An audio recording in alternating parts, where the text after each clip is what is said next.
June மாதம் முடியறதுக்குள்ள செந்தில் பாலாஜி மீண்டும் சிறைக்கு போவாரா? தமிழக அரசியலில் தற்போது பரபரப்பை ஏற்படுத்தியுள்ள ஒரு தகவல் என்னவென்றால், முன்னாள் அமைச்சர் செந்தில் பாலாஜி மீது மீண்டும் சட்ட நடவடிக்கைகள் தீவிரப்படுத்தப்படலாம் என்ற பேச்சுதான். கரூர் சம்பவம் தொடர்பாக முதல்வர் விஜய் அதிருப்தியில் இருப்பதாகவும், செந்தில் பாலாஜி தொடர்பான பழைய மற்றும் புதிய குற்றச்சாட்டுகளை முழுமையாக ஆய்வு செய்ய அதிகாரிகளுக்கு உத்தரவிட்டுள்ளதாகவும் கூறப்படுகிறது. ஏற்கனவே செந்தில் பாலாஜி மீது அமலாக்கத்துறை வழக்கு நடைபெற்று வரும் நிலையில், தமிழக லஞ்ச ஒழிப்புத்துறை மூலமாகவும் கூடுதல் விசாரணைகள் நடத்தப்படலாம் என்ற தகவல்கள் வெளியாகியுள்ளன. இதற்காக உயர்மட்ட அரசியலுடன் ஆலோசனைகளும் நடைபெற்று வருவதாக அரசியல் வட்டாரங்களில் பேசப்படுகிறது. மேலும் செந்தில் பாலாஜி கடந்த காலத்தில் மேற்கொண்டதாக கூறப்படும் நிர்வாக முடிவுகள் மற்றும் முறைகேடு குற்றச்சாட்டுகள் அனைத்தையும் மீண்டும் ஆய்வு செய்ய வேண்டும் என்ற நிலைப்பாட்டில் அரசு இருப்பதாக தகவல்கள் தெரிவிக்கின்றன.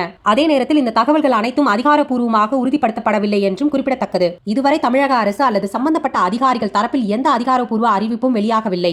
ஆனால் ஜூன் மாத இறுதிக்குள் இந்த விவகாரத்தில் முக்கிய முன்னேற்றங்கள் இருக்கலாம் என்ற எதிர்பார்ப்பு அரசியல் வட்டாரங்களில் அதிகரித்துள்ளது. செந்தில் பாலாஜிக்கு எதிராக புதிய வழக்குகள் பதிவு செய்யப்படுமா அல்லது தற்போது நடைபெற்று வரும் விசாரணைகளை வேகெடுக்குமா என்பதுதான் அனைவரின் கேள்வியாக உள்ளது. தமிழக அரசியலில் அடுத்த சில நாட்களில் என்ன நடக்கப் போகிறது என்பதை பொறுத்திருந்துதான் பார்க்க வேண்டும். செந்தில் பாலாஜிக்கு எதிராக கடும் நடவடிக்கை எடுக்கப்படணும்னு நீங்க நினைக்கிறீங்களா? உங்கள் கருத்தை கமெண்ட்ல சொல்லுங்க.